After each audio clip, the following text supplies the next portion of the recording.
Hello everyone, welcome to Naira study. अब आप सब कैसे हैं? आई होप कि आप सभी अच्छे होंगे और अपनी स्टडी को कंटिन्यू कर रहे होंगे। फ्रेंड्स, आज के वीडियो लेक्चर में जो आपका सब्जेक्ट हो जाता है आरंभिक स्तर पर भाषा गणित के पठन लेखन क्षमता का विकास, उसका जो 2018 का सॉल्व पेपर है उसको सॉल्व करेंगे, जो आप लोगों के लिए मोस्ट इंपॉर्टेंट हो जाता है।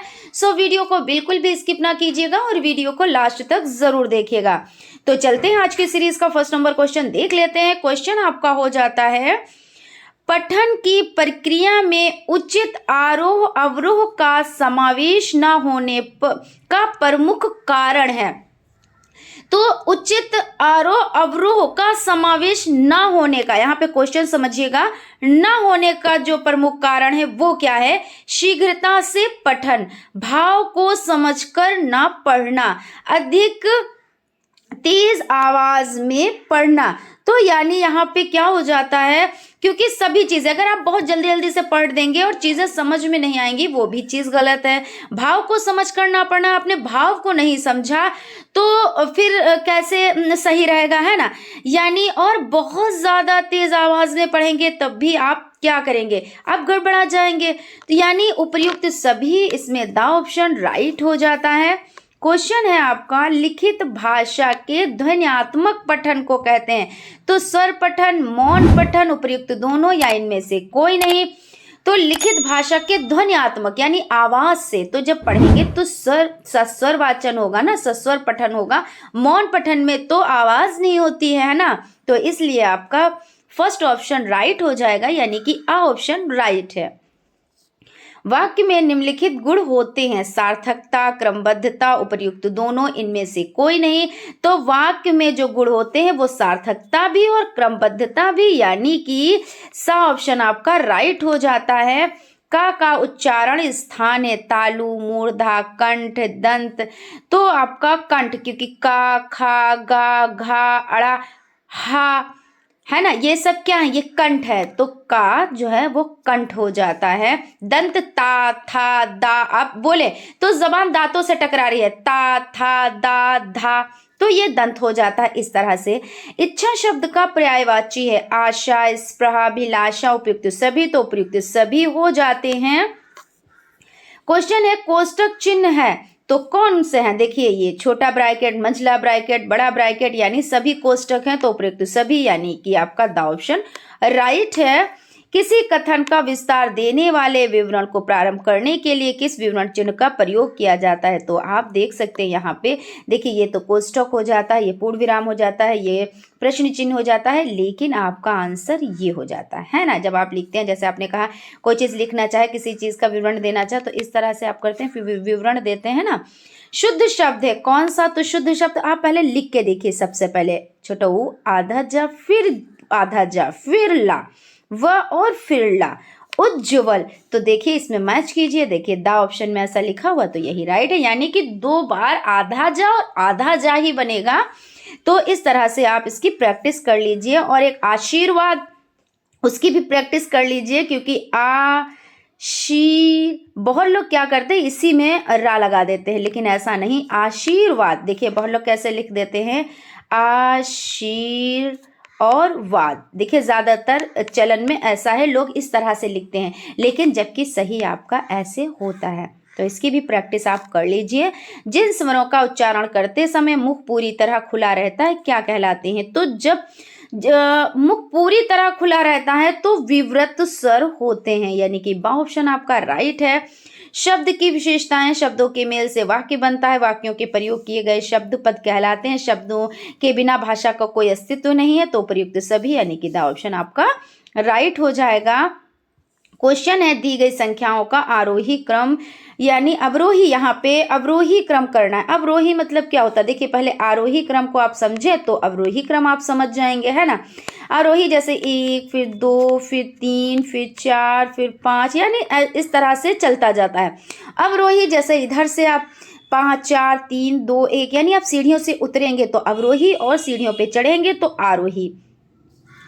तो यहाँ पे आपका क्या हो जाएगा, देखिए सबसे अवरोही है यानी सबसे पहले बड़ी संख्या, फिर छोटी, फिर छोटी, फिर उससे छोटी, तो आपका आ ऑप्शन इस अकॉर्डिंग राइट हो जाएगा। संख्या 5 को 0 से गुणा करने पर गुणनफल क्या होगा, तो 0 होगा, 1 होगा, 5 होगा, 10 होगा, तो 0 ही होगा, यानी कि आपका आ ऑप्शन राइट होता है।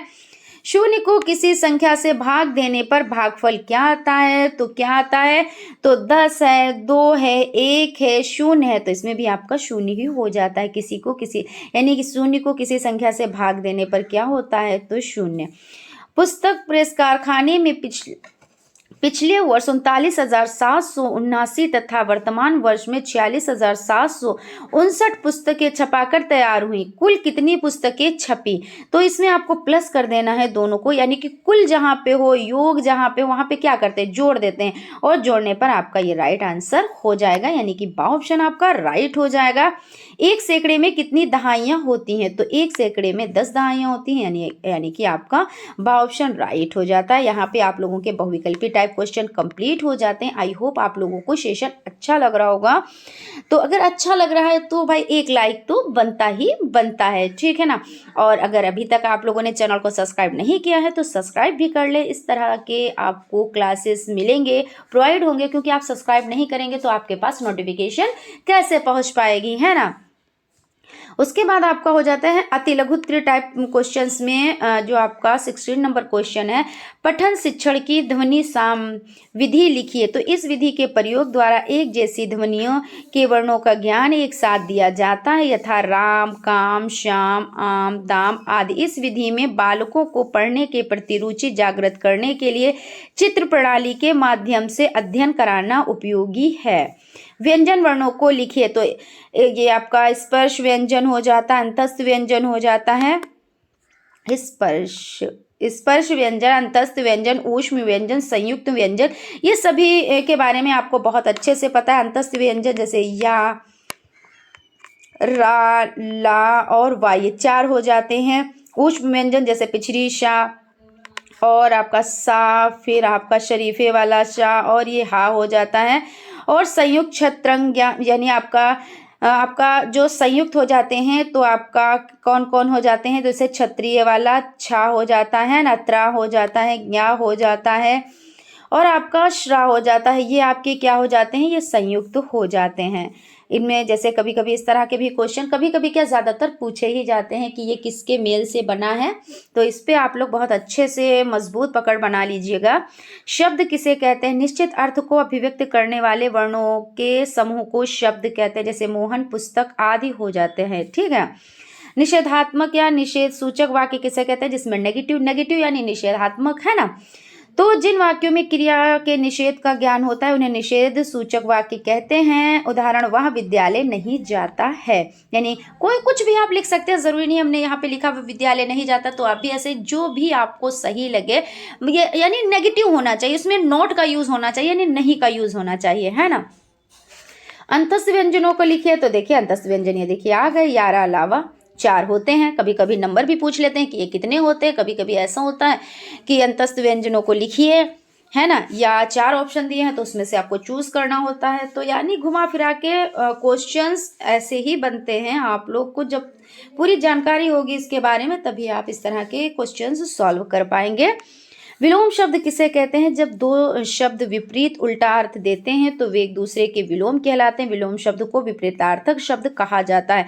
अधिक का न्यून, असली का नकली, अर्थ का अनर्थ, आज्ञा का अवज्ञा, ये हो जाता है। पर्यायवाची शब्द किसे कहते हैं, यहाँ पे किसे कहते हैं, पर्याय का अर्थ है दूसरा, अतः पर्यायवाची का अर्थ हुआ उस अर्थ का बोधक दूसरा शब्द, जैसे अग्नि का आग, अनल का पावक, अनुपम का अनोखा, ये हो जाते हैं।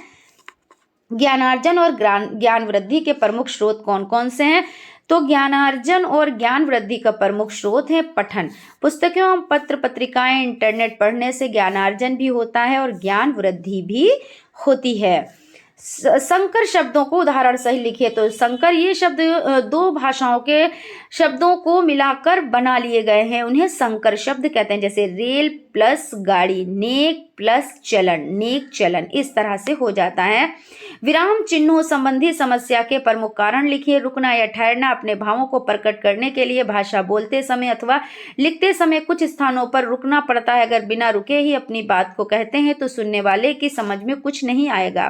कई बार अर्थ का अनर्थ भी हो जाता है, जैसे कहते हैं रोको मत जाने दो, यानी यहाँ पे लिखेंगे रोको मत जाने दो, मत जाने दो, और एक है रोको मत, है ना, रोको मत जाने दो। तो यहाँ पे देखिए किसका है, मान देखिए आपका जो चिन्ह है कि यहाँ पे एक लग गया रोको, यानी जो जा रहा है उसको रोक लीजिए, उसको ना जाने दीजिए, इसका मतलब ये हो गया, है ना। और देखिए चिन्ह यहाँ पे लगा है रोको मत, यानी जो जा रहा है उसको जाने दो, उसको मत रोको, है ना, यही तो है कि रोको मत जाने दो। तो देखिए एक चिन्ह का कितना फर्क पड़ गया कि एक को रोका जा रहा है और दूसरे को कहा जा रहा है कि रोको मत, और इसे जा रहा है तो इसे जाने ही दो, ये चीज हो जाता है, तो अर्थ का अनर्थ ही हो जाता है। देवनागरी व अंतरराष्ट्रीय अंक मूल संकेत को लिखिए। तो देवनागरी लिपि और आपका हो जाता है देखिए अंतरराष्ट्रीय, तो यहाँ पे आप देख सकते हैं इसको अच्छे से, ये आपका हो गया।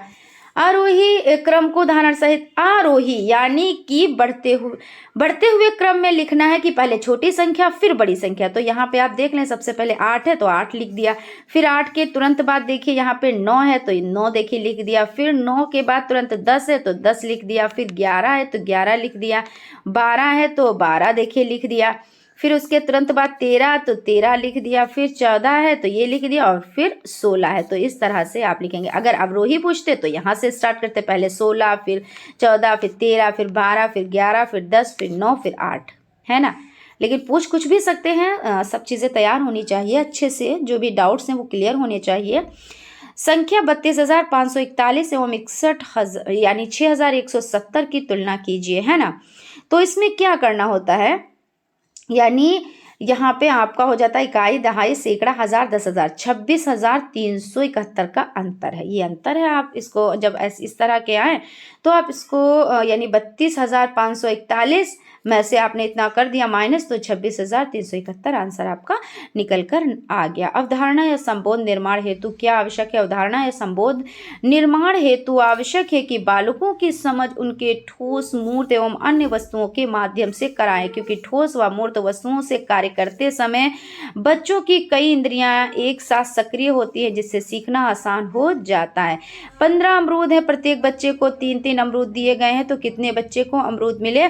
तो 15 अमरूद है तो भाई 15 अमरूद हो गए, कितने बच्चों को, तो प्रत्येक बच्चे को 3 अमरूद दिए गए, 3 × 5 = 15 आपका, तो कितना किसको मिला, तो 3 × 5 = 15, यानी कि यहाँ पे 5 बच्चों को मिले, है ना। तो इस तरह से आपके हो जाते हैं, यहाँ पे आपके अति लघुत्तरीय टाइप क्वेश्चंस कंप्लीट हो जाते हैं। अब चलते हैं लघुत्तरीय टाइप क्वेश्चंस देख लेते हैं। लेखन में अशुद्धियों के कारण बताएं, इन्हें कैसे दूर किया जा सकता है। वर्तनी सुधार हेतु कक्ष में किए जाने वाले सुधार लिखिए। तो रेफ या रकार की मात्रा का सही ज्ञान न होना है, इस कारण क्रम को क्रम तथा कृपा को कृपा लिख देना। शिरोरेखा का अशुद्ध प्रयोग करना, धा और घा तथा भा में अंतर नहीं करते हैं। अनुस्वार व अनुनासिक को महत्व नहीं देना तथा अनुस्वार का स्थान बदल देना। मात्रा संबंधी अशुद्धियां, क्योंकि देखिए क्या होता है इसमें कि कुछ बच्चे, जैसे आपको चंद्र बिंदी लगनी है और उन्होंने एक ही बिंदी ऐसे लगा दी, तो ये अनुस्वार है और ये अनुनासिक है।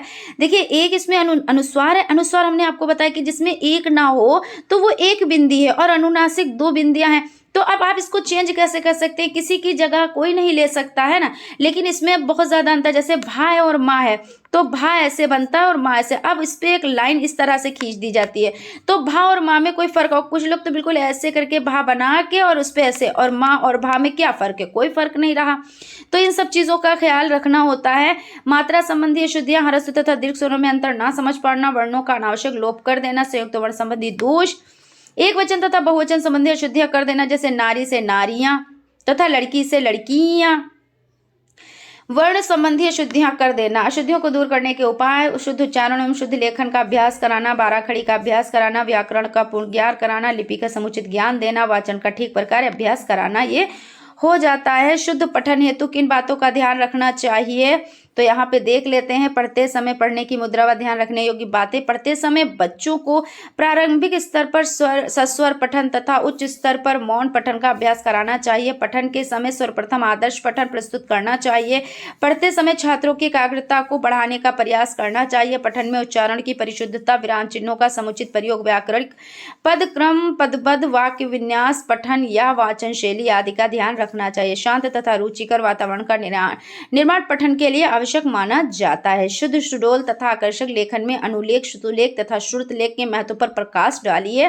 तो यहाँ पे समझ लेते हैं। अनुलेख का शाब्दिक अर्थ होता है जैसा पहले से लिखा है वैसा ही लिखना। अनुलेख के अंतर्गत बच्चा उसी प्रकार लिखता है जैसे सुलेख में अध्यापक ने लिखा हो, या बच्चा हल्का हल्का लिखा हुआ जैसे डैश डैश डैश डैश करके लिखा होता है तो बच्चा उस पर क्या करता है, फेरता है। लेख पर कलम फेर कर लिखने का अभ्यास करता है। अनुलेख में भाषा शिक्षण का लेख भी सुंदर एवं स्पष्ट होना चाहिए। अभ्यास पुस्तिका में जो हल्के हल्के अक्षर लिखे जाते हैं वे सुंदर, आकर्षक होने चाहिए, तभी बच्चा उनका अनुकरण करते हुए सही लिखने का प्रयोग करेगा। वस्तुतः अनुलेख सुलेख लिखने हेतु एक ऐसी प्रक्रिया है जिसका प्रयोग करके बच्चे अपने लेख को सुधार सकते हैं। सुलेख, सुलेख शब्द लेख से पूर्व सु उपसर्ग लगने से बनता है। इसका अर्थ है सुंदर तथा श्रेष्ठ लेख। भाषा शिक्षक को प्रारंभ से ही बच्चों में सुंदर लेख लिखने की आदत डालनी चाहिए। जो बच्चा आरंभ में सुंदर लेख लिखता है आगे चलकर उसका हस्तलेख बड़ा ही सुंदर तथा आकर्षण बन जाता है। प्रतिदिन के व्यवहार में और विशेषकर परीक्षा में सुलेख का महत्वपूर्ण स्थान होता है। लेख को देखते ही परीक्षक के मन में छात्र के प्रति अनुकूल या प्रतिकूल भाव उत्पन्न होने लगता है। बच्चों में लेखन को सुधारने के लिए सुलेख पुस्तकों का उपयोग किया जा सकता है। इस पुस्तिका में सुंदर, सुडौल तथा समानुपात में बड़े बड़े अक्षर, शब्द या एवं वाक्य छपे रहते हैं। अगली पंक्तियों में हल्का हल्का डैश लिखा होता है, जैसे ना डैश डैश लिखा होता है ना। विराम चिन्हों के प्रकार उदाहरण सहित लिखिए।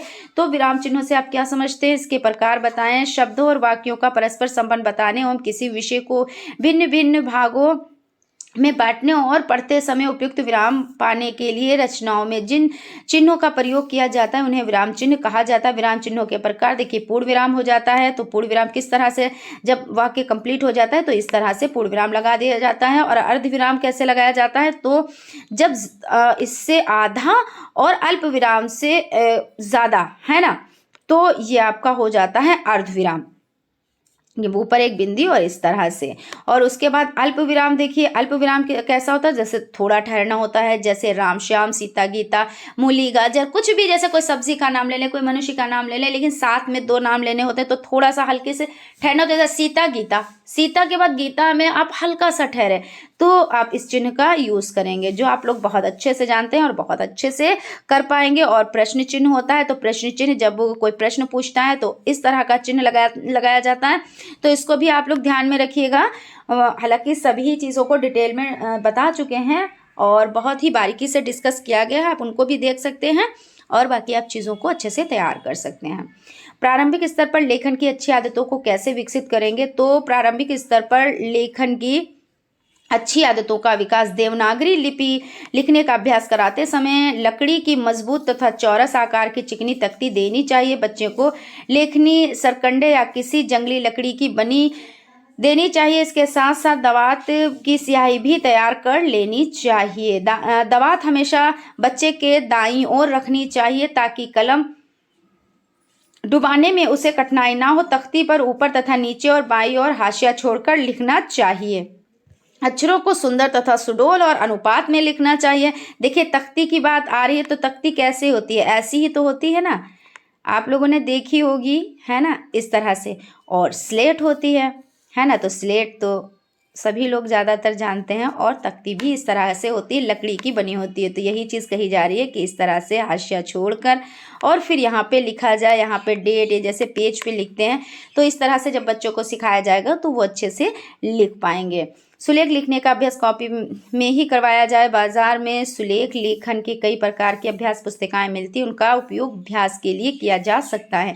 लेखन के समय बच्चे में समक्ष लेखन के सुंदर नमूने होने चाहिए। नमूने श्यामपट्ट या दीवारों पर लिखे होने चाहिए, जिससे बच्चों को सुंदर तथा समानुपाती लिखने की अभिप्रेरणा प्राप्त हो सके। आरंभिक स्तर पर पठन की क्या उपयोगिता है, तो ज्ञानोपार्जन का मुख्य साधन, सामाजिक उपयोगिता, समाचारों को जानने के लिए उपयोगी, तो ज्ञानोपार्जन का मुख्य साधन आज ज्ञान के क्षेत्र का निरंतर विकास हो रहा है। विभिन्न पुस्तकों का शिक्षा में उपयोग हो रहा है।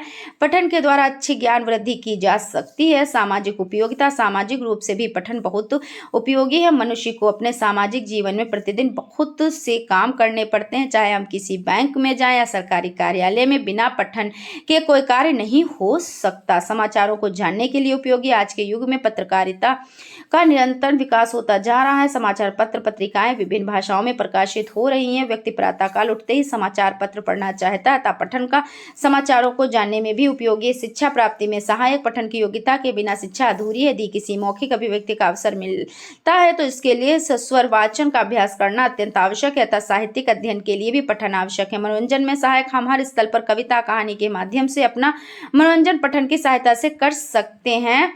1 से 9 तक की संख्याओं को वास्तु चित्रों की सहायता से गिनने, पढ़ने तथा लिखने की प्रक्रिया को समझाएं। तो निचली कक्षाओं में 1 से 9 तक की गिनती बच्चे को सिखाने के लिए विभिन्न वस्तुओं, चित्रों तथा लकीरों की सहायता ली जाती है। छोटे बच्चे को सिखाने के लिए खेल विधि को सर्वोत्तम माना जाता है। खेल खेल में वे वस्तुओं को गिनना तथा घटाना, जोड़ना बहुत सरलता से सीख जाते हैं।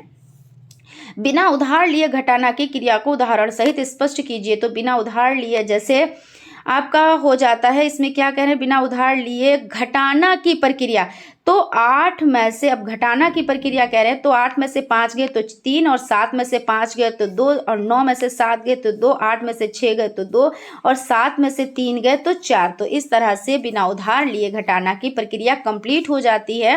पत्र लेखन क्या है? प्रार्थना पत्र लिखकर इसकी उपयोगिता स्पष्ट कीजिए। तो पत्र लेखन एक गद्य लेखन है। इसमें समस्या के संदर्भ में समाधान हेतु सहायता की प्रार्थना भी की जाती है। व्यक्तिगत पत्रों में विचार अभिव्यक्ति की स्वतंत्रता, मित्रता एवं अनौपचारिक विचार होते हैं। व्यावसायिक पत्र अधिक औपचारिक तथा समाधान केंद्रित होते हैं। पत्र लेखन की विशेष शैली होती है। अवकाश हेतु प्रार्थना पत्र प्रारूप। सेवा में श्रीमान प्रबंधक महोदय, बीएम पब्लिकेशन आगरा।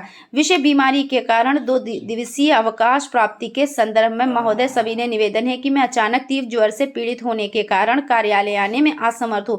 अतः आपसे निवेदन है कि मुझे दिनांक जितने से हो, जहाँ जब भी आप लिख रहे हो तो दिनांक डालेंगे, अवकाश स्वीकृत कर दें, आपकी अत्यंत कृपा होगी। और दिनांक डाल के और यहाँ पे आप इस तरह से लिख देंगे, ठीक है ना। हिंदी वर्णमाला में संयुक्त व्यंजन कितने हैं? उदाहरण सहित समझाएं। तो हिंदी वर्णमाला में संयुक्त व्यंजन, हिंदी वर्णमाला में संयुक्त व्यंजन 3 है। उदाहरण छत्रज्ञा श्रा। देखिए छत्रज्ञा और श्रा भी तो है ना, तो हिंदी वर्णमाला में संयुक्त व्यंजन जो है वो 4 हो जाते हैं। श्रा, इसको भी आप प्लस करें, है ना। श्रा, श्रा, शा और प्लस और रा, इस तरह से होता है श्रा। इनके मेल से बना होता है। सस्वर पठन से क्या तात्पर्य, इसका महत्व बताएं। तो सस्वर पठन से आशय, सस्वर पठन वह पठन है जिसमें तथ्यों का ध्वन्यात्मक उच्चारण किया जाता है या स्वर युक्त होता है। सस्वर मतलब हम जोर से पढ़ रहे हैं, वो सस्वर। मौन पठन जो हम अपने मन ही मन में पढ़ रहे हैं वो चीज़। तो सस्वर पठन का महत्व, सस्वर पठन के उच्चारण में शुद्धता आती है। शुद्धता बिल्कुल आती है, क्योंकि देखिए अगर कोई पढ़ रहा है और अगर कुछ गलत पढ़ रहा है तो सामने वाला बंदा उसे टोक सकता है, और आप मन में ही पढ़ रहे हैं तो गलत पढ़ रहे हैं, सही पढ़ रहे हैं तो कुछ नहीं पता होता है।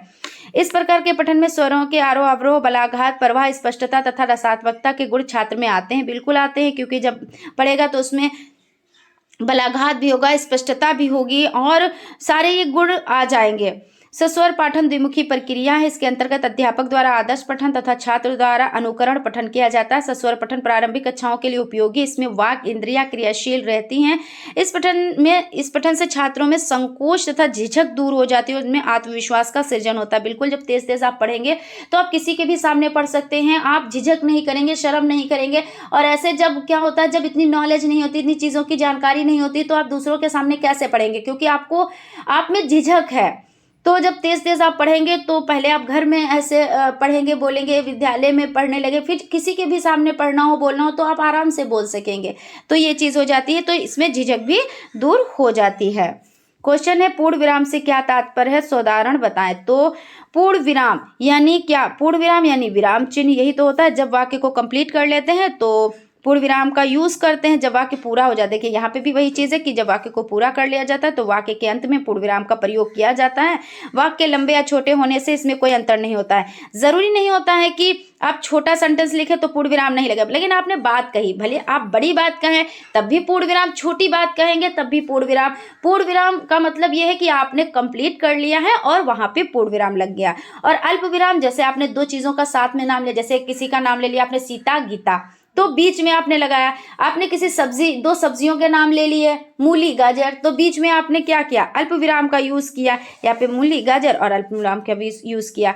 तो ये सब चीजें हो जाती है। यहाँ पे पूर्ण विराम के बारे में पूछ रहे तो आप पूर्ण विराम के बारे में बता दें, ठीक है ना। सोमवार, जैसे यहाँ पे उदाहरण हो जाता है, सोमवार को शाम 5 बजे पटेल उद्यान में एक सार्वजनिक सभा में श्री नरेंद्र मोदी जी का भाषण होगा। तो यहाँ पे देखिए इतना बड़ा सेंटेंस है, लेकिन लास्ट में जब बात को कंप्लीट कर लिया गया तो पूर्ण विराम लगा दिया गया। राम वन गए, तो देखिए बहुत छोटा सेंटेंस है, बात तो भाई बहुत बड़ी है, राम जी वन गए। तो यहाँ पे देखिए पूर्ण विराम लग गया। दोहे की प्रथम पंक्ति के उपरांत भी इसका प्रयोग होता है। हरित बांस की बांसुरी इंद्रधनुष रंग होत, तो यहाँ पे देखिए लगा हुआ है पूर्ण विराम। चौपाई की पंक्ति के पश्चात एक खड़ी पाई तथा पूर्ण चौपाई के पश्चात दो खड़ी पाई लगती है। सिय राम मैं सब जग जानी, यहाँ पे देखिए लग गया। उसके बाद आपका करहे परनाम जोरी जुग पानी, यहाँ पे डबल लगा है ना।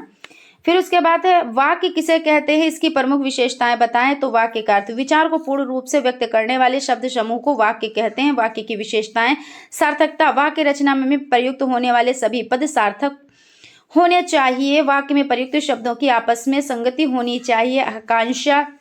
आकांक्षा का अर्थ है इच्छा। इच्छा का तात्पर्य वाक्य की पूर्णता से है। इसमें किसी ऐसे शब्द की कमी नहीं रहनी चाहिए जिसके कारण अर्थ की अभिव्यक्ति में कोई अधूरापन रह जाए। आसक्ति अथवा निकटता, आसक्ति का अभिप्राय वाक्य के शब्दों का एक ही समय में प्रयोग है। एक वाक्य के शब्दों को बोलने अथवा लिखने में निकटता होना आवश्यक है। पदक्रम, वाक्य का सही अर्थ जानने के लिए शब्दों का उचित क्रम में प्रयुक्त होना चाहिए। भाषा का शिक्षण, भाषा का शिक्षण करते समय शिक्षक को किन बातों का ध्यान रखना चाहिए। तो भाषा शिक्षण में संकोची छात्रों को बहुत समस्या का सामना करना पड़ता है। अतः विभिन्न सहगामी क्रियाओं के माध्यम से संकोची छात्रों को अभ्यास कराना चाहिए। यदि छात्रों को हिंदी बोलने या अंग्रेजी भाषा सीख रहे हैं तो अंग्रेजी बोलने के अधिक अवसर दिए जाएं। अध्यापक को सही स्वर का प्रयोग करना चाहिए तथा द्विअर्थी शब्दावली के प्रयोग से बचना चाहिए। छात्रों में धैर्य विकसित करना चाहिए क्योंकि भाषा एक दिन में नहीं सीखी जा सकती। छात्रों को भाषा सीखने में रुचि उत्पन्न करनी चाहिए। अब यहाँ पे आरोही एवं अवरोही क्रम किसे कहते हैं, उदाहरण सहित समझाए। तो आरोही और अवरोही क्रम को समझ लेते हैं। बालकों को यह सिखाना होता है कि संख्याओं के बढ़ते क्रम को आरोही क्रम, यानी 1 2 3 4 5 इस तरह से आप सीढ़ियों पे जैसे चढ़ रहे हैं, तो बच्चों को इस तरह से समझाए कि आप जैसे सीढ़ियों पे चढ़ रहे हैं, तो 1 से स्टार्ट किया, फिर 2, फिर 3, फिर 4, फिर 5 इस तरह से। और जब आप सीढ़ियों से उतर रहे हैं तो पहले 5, फिर 4, फिर 3, फिर 2, फिर 1, तो इस तरह से हो जाता है। तथा घटते हुए क्रम को क्या कहते हैं, अवरोही क्रम। इन्हें किस प्रकार व्यवस्थित किया जा सकता है, इसका अध्ययन निम्न उदाहरणों की मदद से सिखाया जा सकता है। यहाँ पे देख सकते हैं आप, देखिए आपको लिखना है, यहाँ पे आपका 27 दिए हुए हैं, तो 27 से पहले आपका 26 हो जाएगा, 18 से पहले तो 17 हो जाएगा, 14 से पहले तो 13 हो जाएगा, यहाँ पे 12 से पहले 11 और 5 से पहले 4 और 19 से पहले 18। इस तरह से आप लोग समझ सकते हैं। उसके बाद यहाँ पे देखिए खाली स्थानों में ठीक बाद की संख्या, तो बाद की संख्या में क्या करेंगे, 57 के बाद 58, 68 के बाद 69 है ना, और 91 तो 92, 39 तो 40, 43 तो 44, 76 तो 77। इस तरह से आपका हो जाएगा। अब यहाँ पे देख लेते हैं, बस 1 से 2 क्वेश्चंस, यानी एक ही क्वेश्चन बचा हुआ, नहीं 1 और 2, हाँ 2 क्वेश्चंस बचे हुए हैं। कंप्लीट हो गया आपका ये सेशन। स्थानीय मान व वास्तविक मान क्या है, स्थानीय मान को उदाहरण सहित समझाएं। तो स्थानीय मान किसे कहते हैं, किसी भी संख्या के किसी अंक का स्थानीय मान ज्ञात करने के लिए दाएं से बाएं की ओर संख्या के स्थान की गिनती करते हैं, फिर उनके स्थानीय मान का निर्धारण करते हैं। तो यहाँ पे देखिए 1 है तो यानी यहाँ का स्थानीय मान एक ही रहेगा। यहाँ पे 2 हैं तो 2 के बाद एक 0 लगा देंगे। यहाँ पे 3 है तो 3 के बाद 2 0 लगा देंगे, क्योंकि यहाँ पे 2 अंक है। उसके बाद 4 है तो 4 लिखने के बाद 3 0 लगा देंगे। यानी कि स्थानीय मान इस तरह से होता है। ये 5 है तो 5 के बाद 4 0 लगा देंगे। यहाँ पे जो 5 है तो 5 लिखने के बाद 4 0 लगा देंगे, क्योंकि 4 अंक है 5 के इधर, मतलब राइट हैंड की तरफ। और ये आपका 6 है तो 6 लिखने के बाद आप क्या करेंगे, 1 2 3 4 5 0 आप लगा देंगे। तो इस तरह से ये स्थानीय मान हो जाता है। और यहाँ पे क्या चीज़ पूछी गई, वास्तविक मान। तो वास्तविक मान में देखिए कोई परिवर्तन नहीं होता है, जिसका पूछा जाए वही संख्या उसका वास्तविक मान हो जाती है। तो यहाँ पे देख लेते हैं, जिस रूप में संख्या है उसी रूप में माना जाता है, इसमें परिवर्तन नहीं होता है। अब ये लास्ट क्वेश्चन है आज की सीरीज का, और यहाँ पे आपका 2018 का ये पेपर सॉल्व हो जाता है। आरोही क्रम उदाहरण सहित समझाएं। तो संख्याओं के बढ़ते क्रम को आरोही क्रम कहते हैं, क्योंकि इस पे बहुत ज़्यादा डिटेल में डिस्कस हो चुकी है कि आरोही क्रम किसे कहते हैं, कि जैसे सीढ़ियों पे चढ़ना, वही चीज़ हो गई, ठीक है ना। तो बार बार एक चीज़ को बहुत ज़्यादा रिपीट हो गई वो चीज़, तो आप लोग समझ लीजिएगा और अच्छे से समझ भी गए होंगे कि संख्याओं के बढ़ते क्रम को आरोही क्रम कहते हैं। यानी कि ये इंपॉर्टेंट क्वेश्चंस हैं, ये जैसे जितने भी हैं इंपॉर्टेंट ही हैं, क्योंकि आप लोग जानते हो कि क्वेश्चंस क्या होते हैं, तो रिपीट होते हैं, ठीक है ना फ्रेंड। तो आई होप आप लोगों को सेशन अच्छा लगा होगा, और अगर सेशन अच्छा लगा है तो एक लाइक ज़रूर कीजिएगा, और अगर अभी तक आप लोगों ने चैनल को सब्सक्राइब नहीं किया है तो सब्सक्राइब कर लीजिएगा, और बेल आइकन को भी ज़रूर प्रेस कर लीजिएगा, जिससे कोई भी नोटिफिकेशन हो वो आप तक पहुंच सके। Thank you.